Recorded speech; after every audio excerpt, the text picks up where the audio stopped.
Bonjour à tous, je suis Farzad Farid, je suis le responsable de production des opérations de Captain et je suis accompagné de Hugo. Bonjour à tous, Hugo Portos, ingénieur de production chez Captain depuis environ 1 an et demi. Alors, on va vous parler, encore une fois, de migration vers Kubernetes. On va parler de notre migration Heroku vers Kubernetes.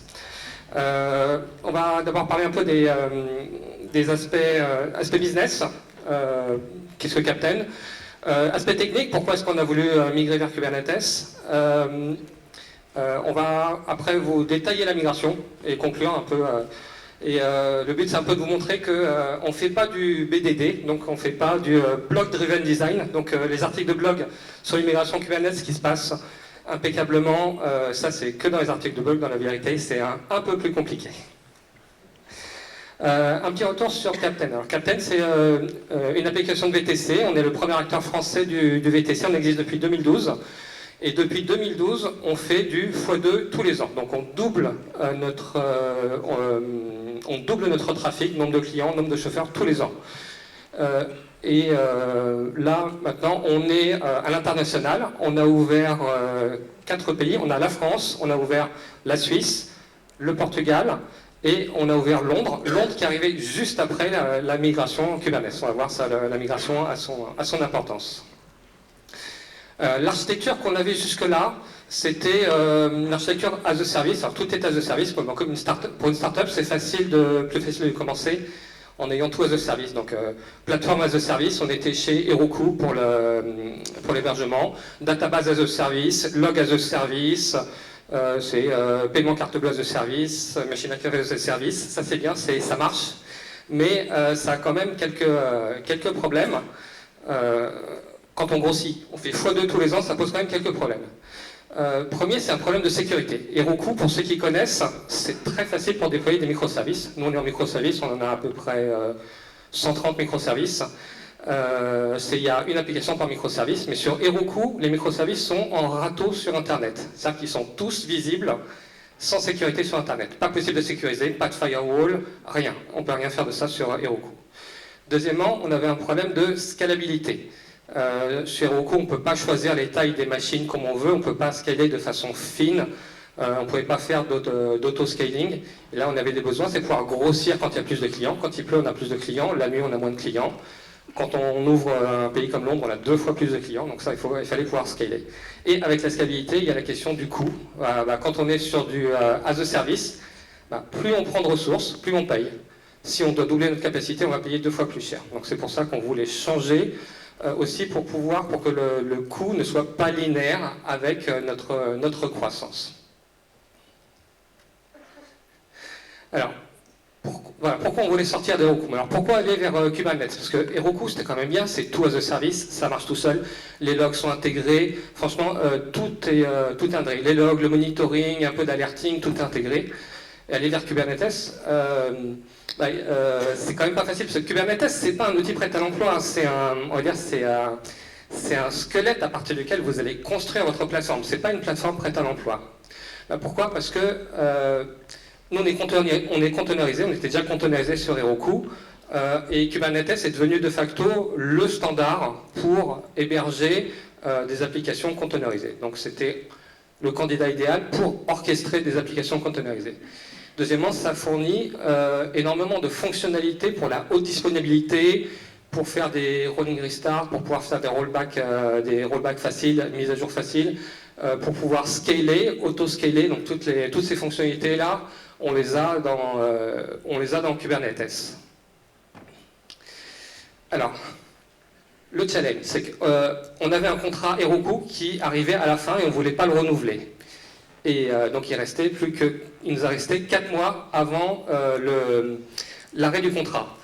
En plus de ça, on nous annonce qu'on va ouvrir Londres très bientôt. Donc voilà, le challenge, il fallait qu'on migre, qu'on sorte de Heroku, qu'on aille sur Kubernetes, sur lesquels nos équipes de développement s'entraînaient déjà depuis un certain temps, on avait des plateformes d'intégration, mais il fallait qu'on migre en 4 mois et que ça soit prêt avant l'ouverture de Londres, qui allait doubler notre trafic. Et c'est pour ça qu'on a choisi d'aller, ne pas faire nous-mêmes Kubernetes, on a choisi d'aller chez Google et d'utiliser Kubernetes as a service. Pourquoi? Parce que Google est à l'origine de Kubernetes, donc ils connaissent bien le produit. et aussi de profiter de l'intégration, de l'excellente intégration avec la stack Google, la partie sécurité, la partie réseau qui est très avancée. Donc voilà pourquoi on a fait ce choix-là. Maintenant, on va détailler un peu plus comment s'est fait la migration et je passe la parole à Hugo. Rebonjour, donc maintenant je vais vous présenter les différentes milestones qu'on avait fixées avec l'équipe pour migrer en temps et en heure. Donc la première étape, ça a été de migrer 2 services non critiques en 2 semaines. Alors pourquoi avoir un délai aussi court sur notre première milestone ? Pour nous, c'était très important d'aller très rapidement en production pour être très rapidement dans les conditions réelles, c'est-à-dire s'acclimater à toutes les procédures pour upgrader le cluster, comment ça se passe si on a besoin d'avoir plus de nœuds, être tout de suite dans une réflexion production ready, et si on se plante vite et on répare vite. Donc la première étape, c'est de se mettre d'accord sur l'architecture Kubernetes. Comme l'a dit Farzad, les développeurs, tous nos ans d'intégration étaient déjà sur Kubernetes, mais l'architecture n'était pas production ready, forcément, vu que ce n'était pas un environnement de production. Donc il a fallu se mettre d'accord sur les settings du cluster, faire un cluster privé, se mettre d'accord sur la taille des machines, le nombre de node pools, etc. Ensuite, on a construit le cluster Kubernetes sur notre environnement de pré-production et on a dû mettre en place ce qu'il y avait sur Heroku, c'est-à-dire mettre en place la remontée des logs, mettre en place la remontée des métriques pour avoir un minimum d'observabilité afin de pouvoir comprendre et observer les 2 services non critiques qui s'exécutent sur Kubernetes. Ensuite, on a eu une discussion avec notre équipe plateforme qui est en charge de tout ce qui est tooling pour le déploiement d'applications chez nous, pour avoir un outil qui gère les ressources Kubernetes et qu'il soit production ready. Parce que cet outil était aussi utilisé par les développeurs dans les ordres d'intégration, mais il y avait certaines fonctionnalités qui manquaient à la production, comme tout simplement le rollback. C'est quelque chose qui est assez essentiel pour les gens de la production. On ne l'avait pas, donc on a fait des ateliers avec l'équipe plateforme pour avoir ces features-là. Donc, ça c'est l'architecture Kubernetes qu'on a choisie. Donc, je vais décrire le workflow de gauche à droite. Donc, à gauche, vous allez avoir simplement les utilisateurs. Donc, utilisateurs qu'ils soient passagers ou chauffeurs. Tout ça, ça va arriver sur un LB niveau 7 HTTPS. Derrière, on va avoir 3 Nginx+. Donc, je ne sais pas si vous vous souvenez, mais la slide précédente, c'était des HAProxy. Donc, on a fait cette migration vers Nginx un peu avant pour des raisons de rate limiting, parce que c'était plus facile de le faire sur Nginx et qu'on était limité sur HAProxy avec la version qu'on utilisait. Le rôle de ces Nginx est donc, dans un premier temps, de faire du rate limiting sur les routes qui nous paraissent critiques. Et deuxièmement, ça va être de faire de la réécriture de header host. Et tout ça, ça va arriver sur un LB TCP. Et donc, qui va déverser ce trafic sur les Nginx Ingress Controller. Et derrière, ça va aller dans notre default namespace qui contient tous les déploiements applicatifs de la stack.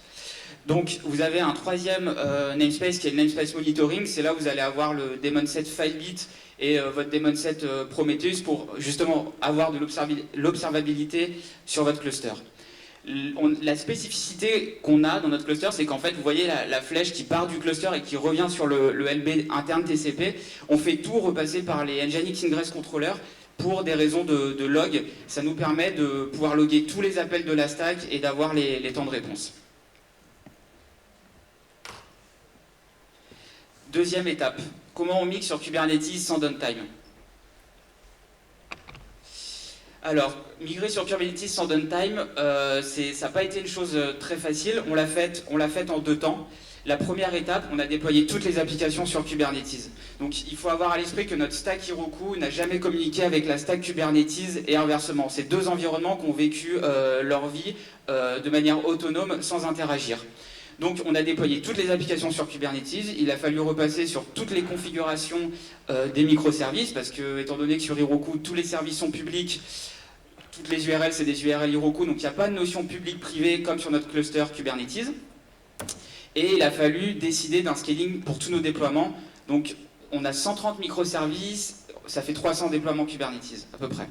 Donc il a fallu regarder les 130 microservices Heroku, regarder la taille des dinos, regarder la consommation effective de la dino sur une semaine, 30 jours, et à partir de là, on a établi des règles. c'est pas une approche à mon avis qui est très scientifique, mais on a essayé d'établir des règles entre le scaling Heroku et le scaling Kubernetes pour avoir un scaling de départ et de base qui nous permettent de faire fonctionner l'intégralité de la stack. Donc une fois qu'on a fini cette étape, il a fallu qu'on trouve un mécanisme pour petit à petit orienter le trafic de Heroku vers Kubernetes. On a utilisé la feature de poids de Nginx, donc c'est extrêmement pratique, c'est-à-dire que vous allez avoir dans votre configuration Nginx, vous allez avoir des backends différents pour chaque service qui est exposé. Vous allez avoir un backend Heroku, donc on avait déjà ce backend Heroku parce qu'on avait fait la migration de HAProxy vers Nginx, et donc ce qu'on a fait, c'est qu'on a rajouté un backend Kubernetes et on a appliqué des poids. Donc ça va nous permettre de distribuer très finement le trafic entre Heroku et Kubernetes et surtout d'être progressif dans notre approche afin de tout de suite détecter les éventuels problèmes et se dire ok, là en fait il y a un pépin, le service est mal scalé, les probes sont mal définis. On peut faire un rollback extrêmement rapidement vu que l'intégralité de la configuration elle est versionnée et elle est déployée avec Ansible. Donc on a migré l'intégralité de nos services publics en pleine journée de cette manière. On n'a pas rencontré de problème hormis quelques petits soucis de configuration. Et il a fallu s'attaquer à nos deux API Gateway qui sont les API qui reçoivent les appels des applications chauffeurs et des applications clientes. Donc ces deux API Gateway, elles représentent une très grande majorité du trafic sur nos Nginx.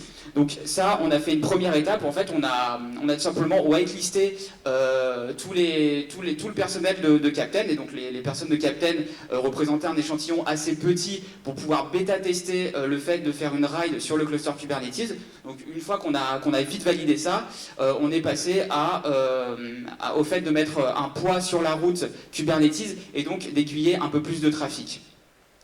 Et la dernière étape qu'on a fait pour les API Gateway, c'est là, en pleine journée, on a décidé de migrer l'intégralité du trafic sur Kubernetes. C'est un espèce de test grandeur nature où on s'est dit, ok, ça tient. On est revenu en arrière et on s'est décidé de poser une date pour faire l'ensemble de la migration en pleine nuit pour minimiser les impacts s'il y en avait. Donc un petit schéma pour expliquer comment ça marche les poids. Donc tout simplement, là vous avez un poids de 1 sur Heroku et vous avez un poids de 2 sur Kubernetes. Donc vous avez un tiers de vos appels qui arrivent sur Heroku et vous avez 2 tiers de vos appels qui arrivent sur Kubernetes. C'est assez simple. La migration. Donc le fait de devoir maintenir deux plateformes en parallèle, ça implique d'avoir un certain tooling et surtout d'avoir une synchronisation entre vos environnements. Parce que quand vous allez migrer du trafic en temps réel dessus, vous ne pouvez pas vous permettre d'avoir telle version de votre microservice sur Heroku et d'avoir une version de retard ou une version d'avance sur votre stack Kubernetes. Donc on a utilisé Rundeck. Rundeck, c'est un ordonnanceur de tâches. Vous pouvez définir des jobs qui vont s'exécuter de manière récurrente. Vous pouvez définir des jobs qui vont être exécutés à la demande en fonction d'ACL. Donc les développeurs utilisaient déjà Rundeck pour faire leur mise en production et pour changer les variables d'environnement de leur service. Et ce qu'on a fait, c'est qu'on a enrichi le job qui mettait en production sur Heroku avec notre nouvel outil pour déployer sur Kubernetes. Donc dans ce cas-là, c'était complètement transparent pour les développeurs, c'est-à-dire qu'ils déployaient sur Heroku et derrière, il y avait un job qui était chaîné pour déployer sur Kubernetes. Et on avait également le même mécanisme en cas de rollback pour ne pas se retrouver avec une version d'écart, ce qui pourrait être très dangereux. Les tests de charge. Donc une des motivations de la migration vers Kubernetes, c'est quand même de tenir la charge, mais il y a un problème intrinsèque à toute migration, c'est d'avoir de la régression entre vos deux systèmes quand vous allez migrer.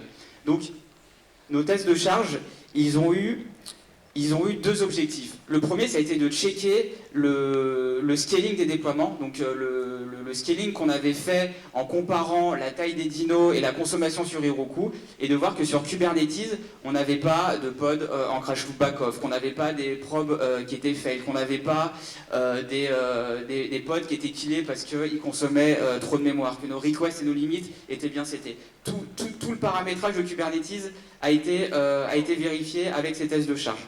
Et ensuite, Ça, on l'a un peu découvert malgré nous, je pense. C'est qu'en fait, on a tapé des limites de la plateforme. Et c'est là où c'est très intéressant, c'est que Kubernetes n'est pas une plateforme prête à l'emploi. C'est-à-dire que nous, on a eu des problèmes, par exemple, on a eu des gros problèmes sur le DNS. C'est quelque chose, quand on atteint un certain volume sur Kubernetes, qui est assez commun. On l'a rencontré parce qu'on faisait beaucoup de calls DNS. On a eu des problèmes sur les contracts parce que tous les services Kubernetes s'appuient sur le DNAT. Donc on a eu ces problèmes-là qui étaient des problèmes de plateforme. Et on a réussi à les résoudre en tunant un peu déjà notre manière de fonctionner au niveau de nos applications, au niveau du paramétrage des apps, mais également au niveau du paramétrage de Kubernetes. Pour faire nos tests de charge, on a utilisé Terminator. C'est un outil qui a été développé par l'équipe plateforme et qui va simuler à la fois des chauffeurs et à la fois des clients. Et tout ça, ça va nous permettre de simuler un certain nombre de rails pendant un certain temps. La migration, le monitoring. Donc, dans Heroku, il y avait un monitoring de base. On avait un dashboard par microservice. On pouvait fixer des alertes, on pouvait fixer les seuils. Il y avait quand même une base de monitoring qui nous permettait d'être alerté sur la santé du microservice. Quand on est passé sur Kubernetes, on n'avait plus rien. Donc, on a choisi d'utiliser Prometheus. La réflexion, le choix de Prometheus suit un peu le même raisonnement que le choix d'aller vers Kubernetes. C'est que ce sont des standards du marché. C'est des choses qui sont en train d'être éprouvées. Il y a des grosses entreprises qui les ont utilisées depuis un certain temps. Donc pour nous, c'est un gage de confiance de s'engager avec ces technologies-là. Donc on a deux Prometheus. On va en avoir un qui est in-cluster, qui va aller scraper toutes les métriques liées à votre cluster. Donc ça va être des métriques qui sont assez techniques, des métriques liées à la vie de vos pods, à la vie de vos nœuds, le nombre de nœuds, le nombre de pods qui ne redémarrent pas, le nombre de workers qui sont en failure. Tout ce genre d'informations, ça va être le Prometheus in-cluster qui va les récupérer.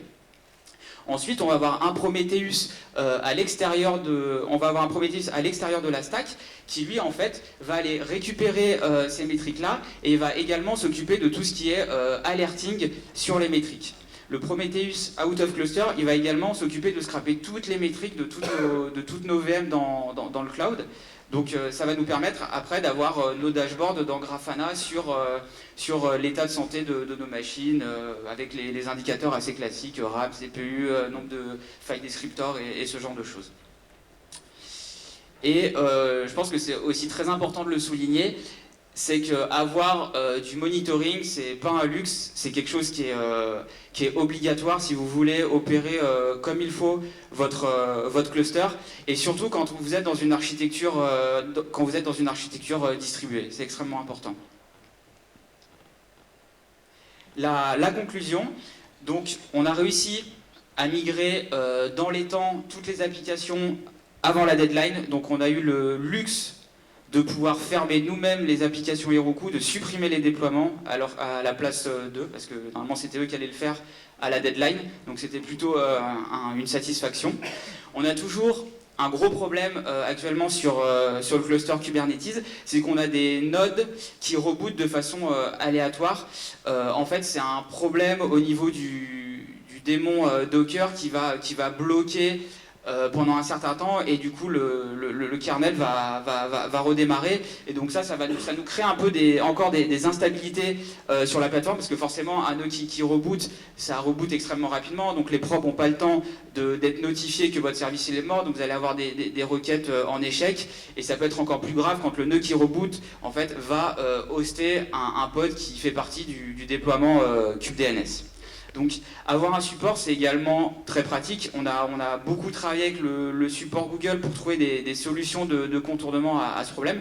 Aujourd'hui, on a encore ce problème, mais on a réussi à faire en sorte que les effets soient beaucoup moins visibles, et ça nous est arrivé un samedi soir d'avoir un nœud qui reboot sans que la plateforme soit down ou que les gens puissent plus faire de courses. Et enfin, le dernier point, c'est que Kubernetes, c'est une plateforme que vous allez devoir tuner pour répondre à vos besoins, parce que ça marche pas tout seul. Faut vraiment se pencher sur le sujet pour l'adapter à vos besoins. Je retrouve juste un point, j'ai parlé de Londres. Donc on a fini la migration avant Londres, on a ouvert Londres et on a effectivement doublé le trafic sur Kubernetes. Donc là ça montre, Kubernetes, ça peut marcher en production.